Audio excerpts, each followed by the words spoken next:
ఇది గుండెకాయల కర్రీ. దీన్ని gizzard curry అని కూడా అంటారు. చూడండి,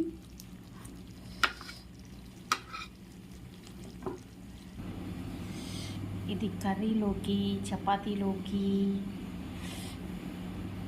రైస్, ఈ కర్రీని రైస్, చపాతీ, ఇంకా పూరి, బగారా రైస్, ఇట్లా ఏ కాంబినేషన్తో తీసుకున్నా కూడా చాలా చాలా టేస్ట్గా ఉంటుంది.